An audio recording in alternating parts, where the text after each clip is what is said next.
स्वागत। आज हम एक ऐसे यूरोपीय शहर की गलियों में घूमने निकल रहे हैं जिसके बारे में हमें कुछ बेहद दिलचस्प जानकारी मिली है। हम बात कर रहे हैं चेक गणराज्य की राजधानी प्राग की। हमारे पास जो स्रोत हैं वे इसे सिटी ऑफ स्पायर्स मतलब मीनारों का शहर और पूर्व का पेरिस जैसे नामों से पुकारते हैं। ये नाम ही अपने आप में एक उत्सुकता जगाते हैं ना कि आखिर इस शहर में ऐसा क्या खास है।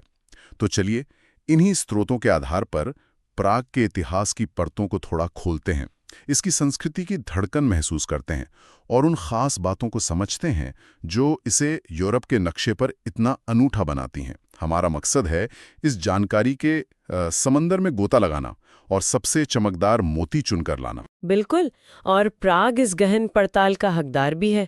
ये सिर्फ अपनी बाहरी सुंदरता के लिए ही नहीं जानी जाती, बल्कि यूरोप के बिल्कुल केंद्र में अपनी रणनीतिक, ऐतिहासिक और सांस्कृतिक स्थिति के लिए भी इसका महत्व सदियों से रहा है।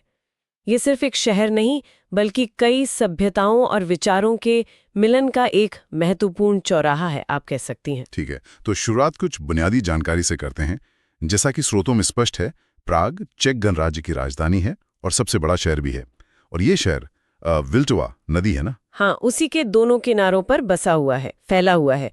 आबादी भी काफी है, करीब 13 लाख लोग रहते हैं यहाँ। और इसकी भौगोलिक स्थिति पर जरा गौर करें। हाँ, यूरोप के ठीक बीचों बीच। बिल्कुल, ये महज एक नक्शे पर बिंदु नहीं है, बल्कि यही केंद्रीय स्थिति इसके लंबे और मतलब उतार चढ़ाव भरे इतिहास का एक बड़ा कारण रही है। सोचिए, कितने साम्राज्यों के लिए ये महत्वपूर्ण रहा होगा, कितने व्यापार मार्ग यहाँ से गुजरे होंगे। इसने से शक्ति, व्यापार और संस्कृति के आदान प्रदान का केंद्र बना दिया। आप कह सकते हैं कि इतिहास खुद इस शहर से होकर गुजरा है। इतिहास की बात करें तो यहाँ वाकई सदियों की कहानियां दफन है। जानकारी के अनुसार इसकी नींव 9वीं शताब्दी में रखी गई थी। उसके बाद ये बोहेमिया साम्राज्य की शान बना, फिर पवित्र रोमन साम्राज्य का एक अहम हिस्सा रहा और बाद में शक्तिशाली हैब्सबर्ग राजवंश के नियंत्रण में भी आया।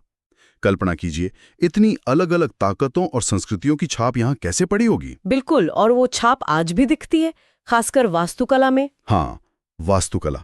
स्रोतों में जिक्र है कि यहाँ गोथिक शैली की ऊंची मीनारें और मेहराबें हैं, बारोक शैली की भव्यता और सजावट है, और वो रोमनिस्ट। हाँ, रोमनेस की मजबूती भी। बिल्कुल, ये सब शैलियों का एक अनोखा मिश्रण दिखता है ना। ये शहर को एक अलग ही दृश्य चरित्र देता है। यहाँ एक बात मुझे बेहद चौंकाने वाली पता चली। द्वितीय विश्व युद्ध के दौरान जब यूरोप के कई बड़े और ऐतिहासिक शहर मतलब बमबारी में तबाह हो गए थे, प्राग काफी हद तक सुरक्षित बच गया। ये वाकई हैरान करने वाला है। क्या स्रोत बताते हैं कि इसका शहर की पहचान पर क्या असर पड़ा? हाँ, ये एक असाधारण तथ्य है और प्राग के चरित्र का एक महत्वपूर्ण हिस्सा है। स्रोतों में सीधे तौर पर इसके मनोवैज्ञानिक असर का शायद जिक्र न हो, लेकिन इसका सबसे बड़ा असर ये हुआ कि प्राग आज भी उस प्रामाणिक ऐतिहासिक स्वरूप को काफी हद तक बरकरार रखे हुए हैं जो कई अन्य शहरों को दोबारा बनाना पड़ा। तो आज यात्री उन गलियों में घूम सकते हैं, उन इमारतों को छू सकते हैं जो सदियों से वैसी ही खड़ी हैं। ये शहर को एक जीवित संग्रहालय जैसा बना देता है। और वास्तुकला का जो मिश्रण आपने बताया, वो सिर्फ देखने में सुंदर नहीं है, वो इन विभिन्न शासनों और युगों की कहानी कहता है। गोथिक कैथेड्रल शायद शाही महत्वाकांक्षा दिखाते हैं, बारोक महल शानो शौकत दर्शाते हैं। इमारतें बोलती हैं, अगर हम सुनना चाहें। इतिहास और वास्तुकला की इतनी गहरी परतों के बाद चलिए अब उन खास जगहों पर ध्यान देते हैं जिनका जिक्र हमारे स्रोतों में बार बार आता है, जो आज प्राग की पहचान बन चुके हैं। कहाँ से शुरू करें? शायद प्राग कैसल से। हाँ, प्राग कैसल एक स्वाभाविक शुरुआती बिंदु है। स्रोतों के अनुसार ये दुनिया का सबसे बड़ा प्राचीन किला परिसर माना जाता है। ये सिर्फ एक किला नहीं, बल्कि महलों, चर्चों, दफ्तरों और बगीचों का एक पूरा समूह है जो एक पहाड़ी पर स्थित होकर शहर पर नजर रखता है। और किले से नीचे उतरे तो चार्ल्स ब्रिज है, 14वीं सदी का ये पुल सिर्फ वेल्टावा नदी के दो किनारों को नहीं जोड़ता, बल्कि कहा जाता है कि ये मूर्तियों, कलाकारों और इतिहास से भरा हुआ है। क्या ये दोनों स्थल, किला और पुल, किसी तरह से जुड़े हुए हैं, मतलब शक्ति और संयोग के प्रतीक के रूप में? ब्रिज जिसे सम्राट चार्ल्स चतुर्थ ने बनवाया था, वो न केवल शहर के दो हिस्सों को जोड़ता था, बल्कि ये शाही रास्ते का हिस्सा था, व्यापार का मुख्य मार्ग था और अपनी मूर्तियों के साथ ये धर्म और कला का प्रदर्शन भी करता था। तो हाँ, किला सत्ता का प्रतीक है और पुल उस सत्ता को शहर और दुनिया से जोड़ने का। आगे बढ़ते हुए ओल्ड टाउन स्क्वायर का जिक्र है। यहाँ की खगोलीय घड़ी, एस्ट्रोनॉमिकल क्लॉक, बहुत प्रसिद्ध बताई जाती हैं। सिर्फ एक घड़ी है या कुछ और भी? अरे ये सिर्फ एक घड़ी से कहीं ज्यादा है। स्रोतों के अनुसार ये मध्य युगीन इंजीनियरिंग और खगोल विज्ञान की समझ का एक अद्भुत नमूना है। ये न केवल समय बताती है, बल्कि चंद्रमा और सूर्य की स्थिति, राशियों और उस समय के महत्वपूर्ण धार्मिक दिनों को भी दर्शाती है। हर घंटे जब इसमें बनी मूर्तियां चलती हैं, तो उसे देखने के लिए भीड़ लग जाती है। ये उस युग की वैज्ञानिक महत्वाकांक्षा और कलात्मकता का प्रतीक है।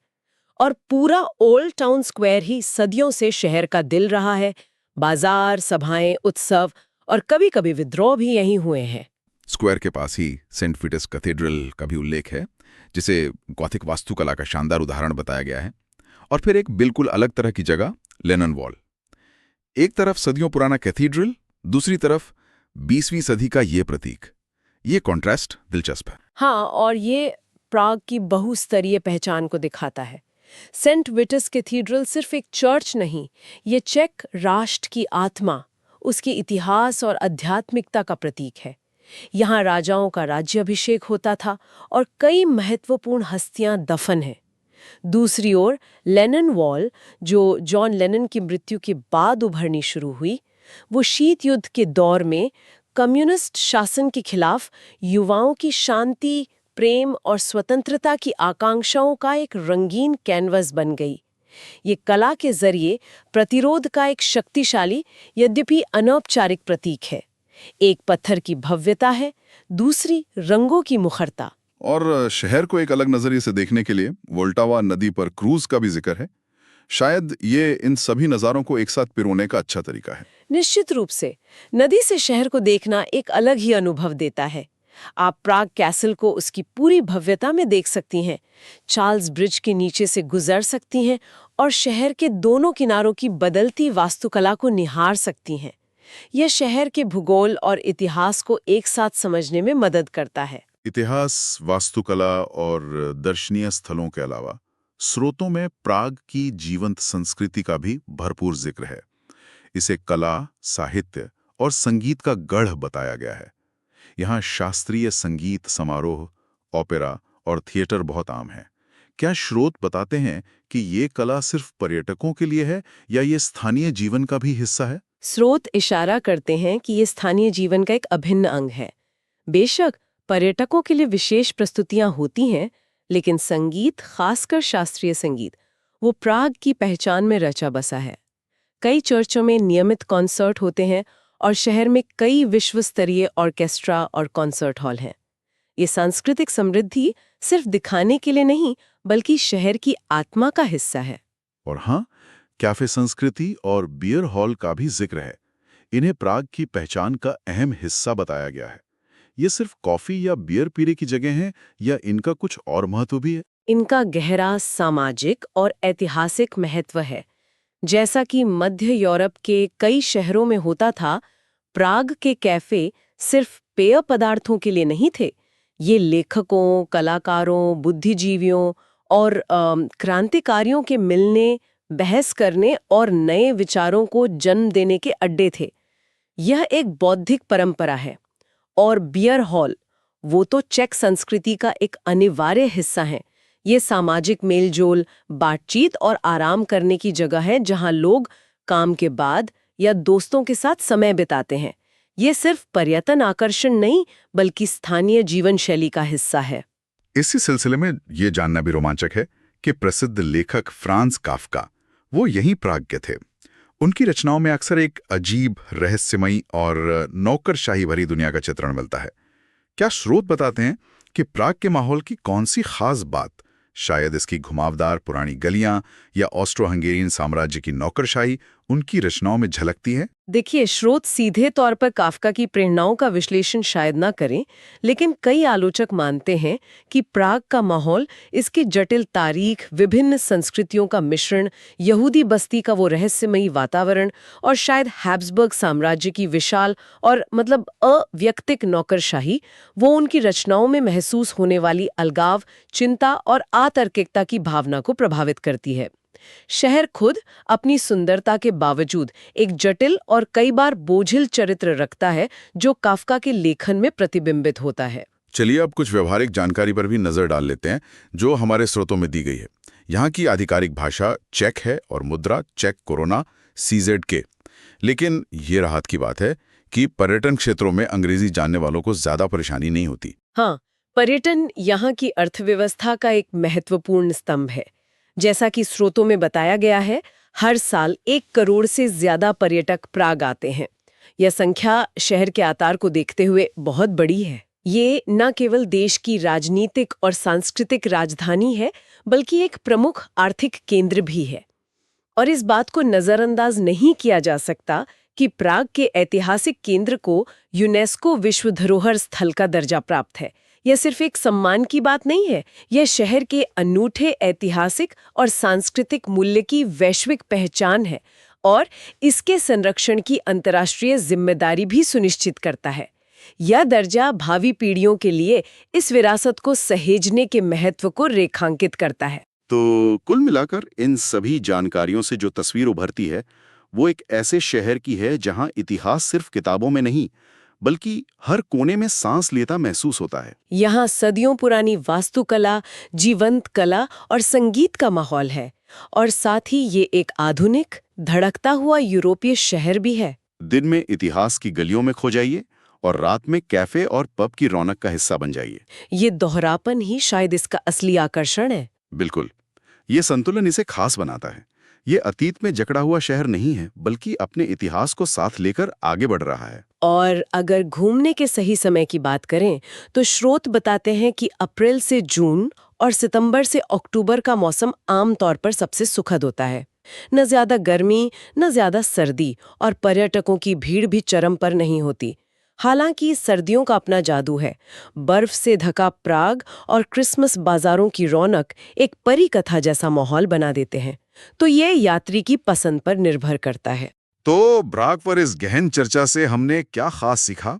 मेरे लिए सबसे बड़ी बात यह है कि ये शहर समय की कई परतों को एक साथ समेटे हुए। यहाँ आप एक ही दिन में रोमानेस्क, गॉथिक, बैरोक और आधुनिक वास्तुकला देख सकते हैं, शास्त्रीय संगीत सुन सकते हैं और एक समकालीन कला प्रदर्शनी भी देख सकते हैं। इतिहास यहाँ बोझ नहीं, बल्कि शहर की पहचान का जीवंत हिस्सा है।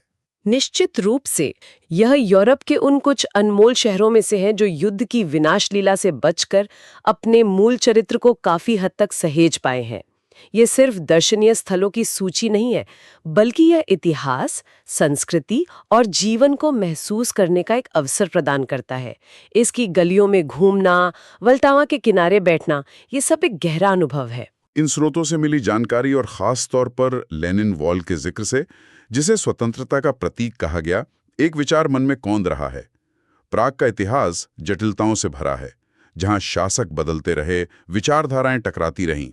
तो क्या यह संभव है कि लेनिन वॉल जैसे स्वतंत्रता के सार्वजनिक और मुखर प्रतीकों के अलावा शहर की अनगिनत गुमनाम दीवारों, छिपे हुए आंगनों या शांत, कम जानी पहचानी गलियों में भी प्रतिरोध, सहनशीलता या बस रोजमर्रा की जिंदगी के संघर्ष और जिजीविषा के अनकहे सूक्ष्म किस्से अंकित हों? ऐसे निशान जिन्हें शायद पर्यटक गाइडबुक में जगह ना मिले, लेकिन एक संवेदनशील और जिज्ञासु नजर उन्हें पढ़ सके।